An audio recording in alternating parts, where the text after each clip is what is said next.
At 6:42 in the morning, on the outskirts of Surabaya, a truck carrying concrete rings for a drainage line turns off the main road toward a patch of land where, a year from now, a residential district will stand.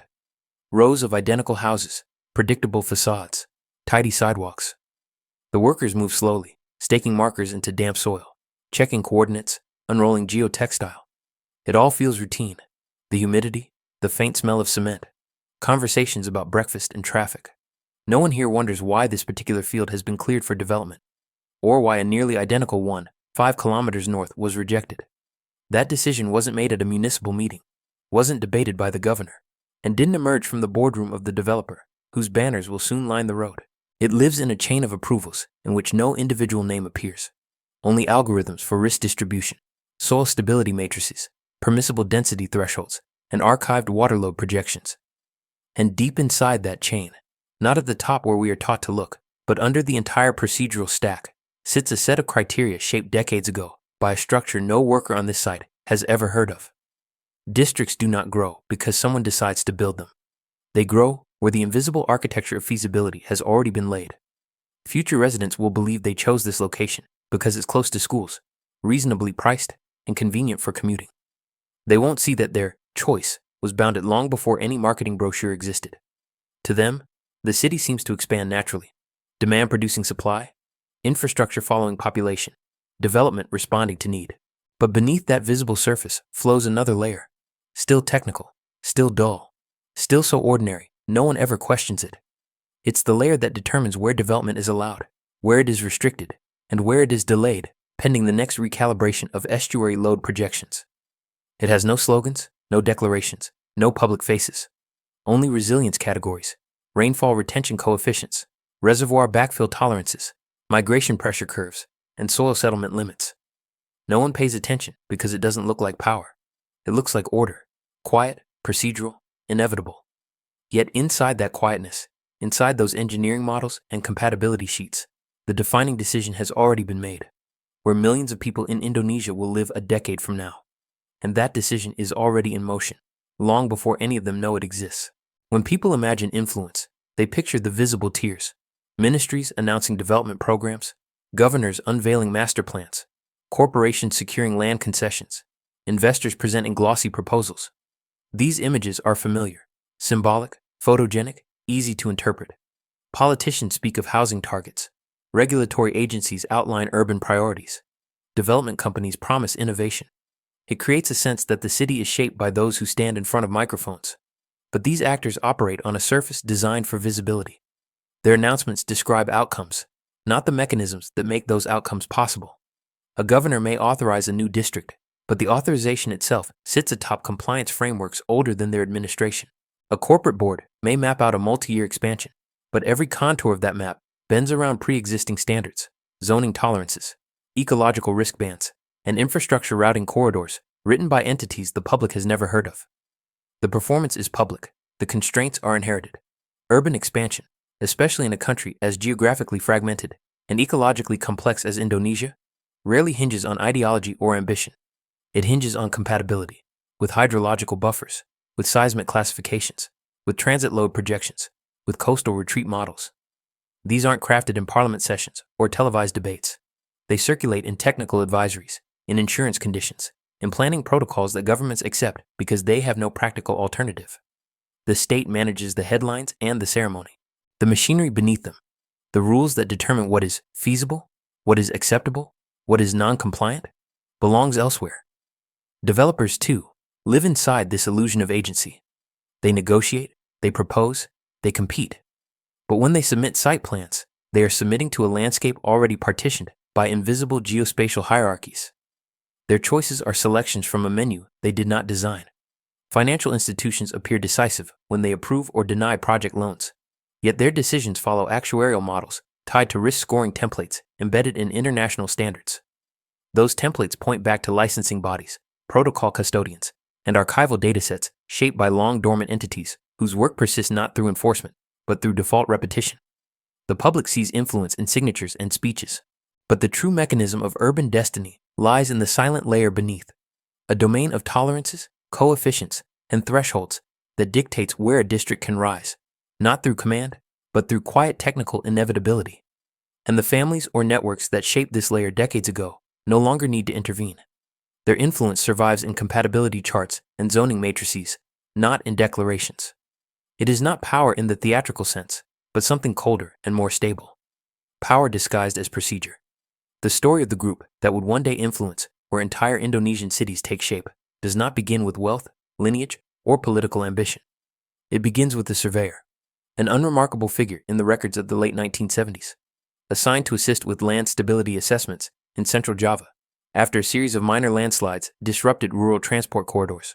His name appears briefly in technical appendices, always in small print, always as part of a supporting team. Ardan Santoro, a geotechnical technician with a background in slope classification and subsoil shear analysis. His role was modest. He was not tasked with designing infrastructure or shaping regional development. His contribution was limited to verifying terrain reliability for road reinforcement, the kind of verification no one remembers years later. But he noticed something others didn't: the growing reliance on independent technical validators as regional governments struggled to keep pace with rapid population growth and environmental volatility. At the time, Indonesia was beginning to urbanize at a speed that exceeded its administrative capacity. Provinces were compiling reports on sediment load, seismic microzones, groundwater movement, and long-term slope behavior. But these reports were inconsistent, written by different teams with different criteria. There was no coherent system, no unified language for risk. Santoro understood that where inconsistencies exist, someone will eventually be asked to harmonize them. So he created a small consultancy, not a construction firm, not a developer, not a political tool, but a provider of classification logic. His service was simple: consolidate disparate assessments and translate them into a single reliability matrix that government offices could use without needing to unravel the science behind it. His family's rule emerged early, almost instinctively. Never occupy the front-facing position. They avoided ownership of land. They refused contracts tied to political cycles. They declined offers to participate in procurement boards. Instead, they positioned themselves in the interpretive layer, the layer that decides which parcels of land enter the conversation in the first place. They didn't argue for yes or no. They defined the criteria by which yes or no would later be determined. Their firm stayed small, invisible, peripheral, but their matrices were accurate, stable, and easy to implement. And because administrative staff rotated frequently, while technical documentation did not, Santoro's reliability classifications began to appear repeatedly in regional guidelines. By the mid-80s, several provinces were using variants of his framework to standardize development feasibility reports. Not by mandate, not by decree, but by convenience. It reduced disputes, it satisfied insurers, it aligned with international lending expectations. The name Santoro rarely appeared, and when it did, it was buried in annexes. But the structure they introduced, the quiet logic of suitability, began to crystallize. The family, now more a network than a lineage, adhered to their principle with near religious discipline. Never allow the surname to appear in any front-facing directive. No branded tools, no public roles, no political endorsements. They operated like a formatting layer beneath the state, ensuring that the terrain of decision-making always passed through their vocabulary. Their influence did not come from owning land or capital. It came from owning definitions, the quiet grammar that determined which land was considered viable before anyone else even entered the room. Through the 90s, the Santoro framework did not expand through ambition, but through absorption. As Indonesia's cities grew denser and its islands more interconnected by ferry routes, toll roads, and coastal logistics, local governments needed tools that could translate environmental uncertainty into administratively safe choices. They turned not to new institutions, but to familiar documentation. A district planning office in Kalimantan, struggling with subsidence patterns along its riverbanks, reused an old suitability grid because it aligned with existing insurance requirements. A coastal municipality in Sulawesi adopted a stability threshold rubric that mirrored language from a feasibility template, circulating informally among provincial engineers. None of these documents were branded.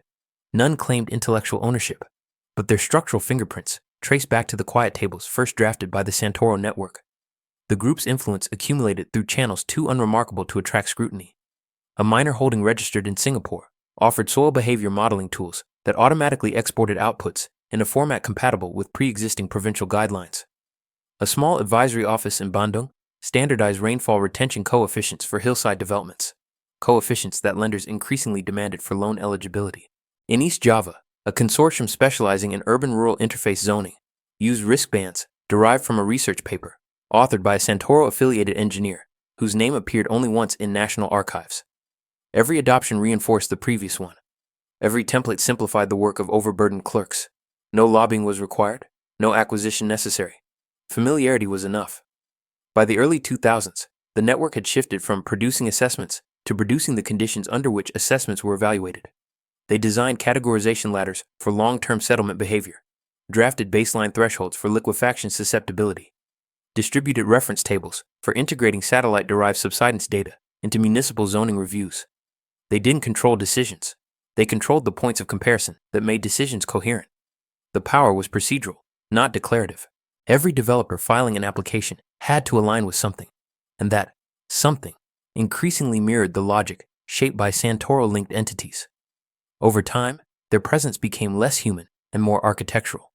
What started as a consultancy grew into a layered system of custodial bodies, each responsible for a narrow technical role.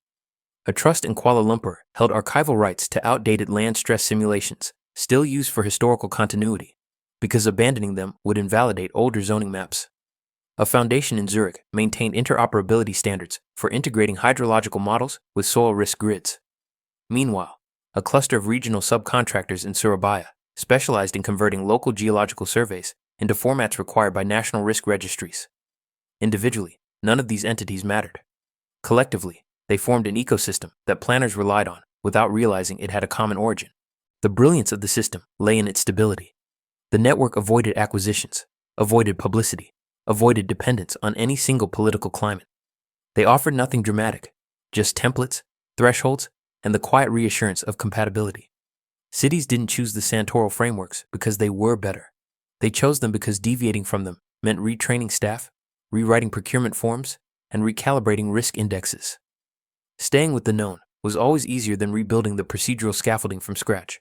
And so, influence deepened not through force, but through inertia. No grand strategy, no heroic narrative. Just a slow thickening of standards and classifications, replicated year after year, province after province. A map of suitability emerged across the archipelago, not imposed, not negotiated, simply inherited. And within that inherited structure, the possibilities of where millions could live began to narrow, long before anyone realized that the narrowing had occurred at all. The turning point arrived not with a scandal or a revelation, but with the convergence of pressures that made the old administrative habits untenable. First came the decentralization reforms of the early 2000s, redistributing planning authority across provincial and district levels. Then, the climate shocks, flash floods in Java, prolonged dry seasons in Nusa Tenggara, tidal intrusions along the northern coastline, and layered beneath these, the rapid acceleration of internal migration as rural populations gravitated toward emerging industrial corridors. Government institutions, suddenly tasked with making long-range spatial decisions under conditions they could not fully model, reached instinctively for whatever tools seemed reliable. Those tools were not the glossy strategic frameworks drafted at policy summits. They were the technical templates already embedded in dozens of local workflows, the ones calibrated years earlier by Santoro-linked bodies.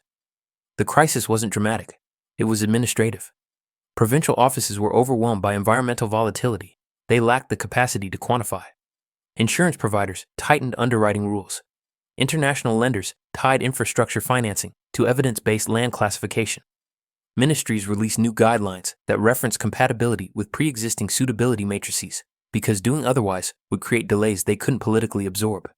And as each institution scrambled to align with the next, the Santoro logic, familiar, interoperable, already woven into risk archives, became the fallback infrastructure of decision-making.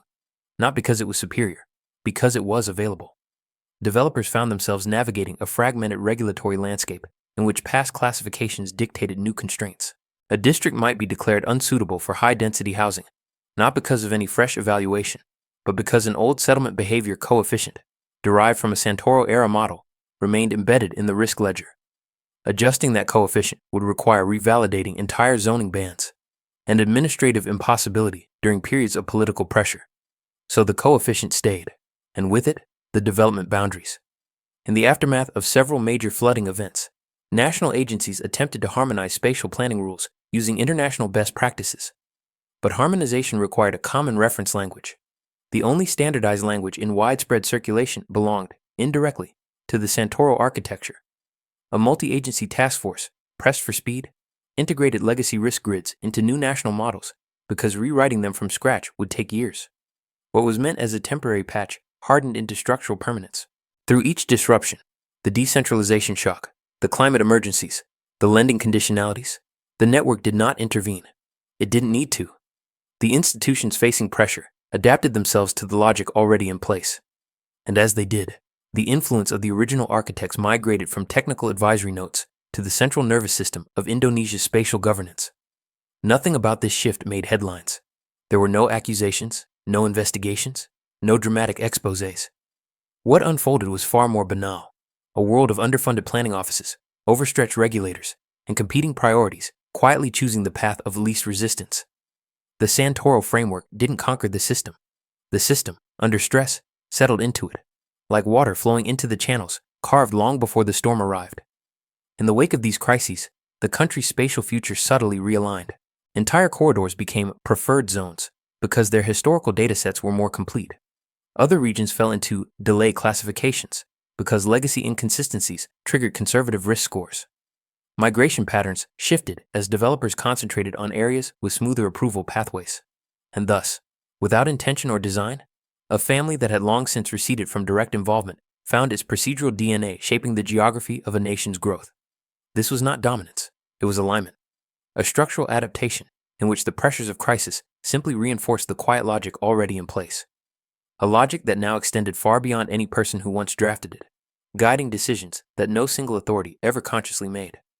By the time the turbulence of those years settled, the Santoro presence had already dissolved into something that no longer resembled a lineage or even a network. The individuals who once drafted matrices and annotated soil grids had stepped away from the work, retired, or disappeared into unrelated professions. Their names lingered only in outdated correspondence logs, in scanned PDF footnotes buried in provincial archives, or in metadata fields of early digital models that no one bothered to clean. What remained active were the entities, quiet, modular, and increasingly abstract. A trust established in Singapore to hold archival rights to baseline land stress simulations continued renewing itself automatically through fiduciary mechanisms designed to outlive any beneficiary. A non-profit registered in Zurich maintained version control governance for geospatial interoperability schemas used in climate adaptation planning. A regional data clearing cooperative in Makassar handled the ingestion of satellite-derived subsidence layers, though its analysts had no idea their job existed because of a licensing clause written decades earlier. People moved on. Structures endured. The architecture that emerged was neither centralized nor intentionally concealed. It was fragmented by design, each piece optimized only for its narrow procedural function. A holding in Kuala Lumpur retained ownership of pre-standardized zoning conversion tools.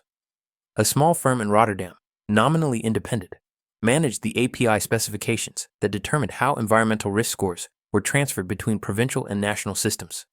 A quiet advisory office in Manila validated cross-border geotechnical datasets for international lenders, applying harmonization rules that mirrored older Santoro-era thresholds without realizing their provenance.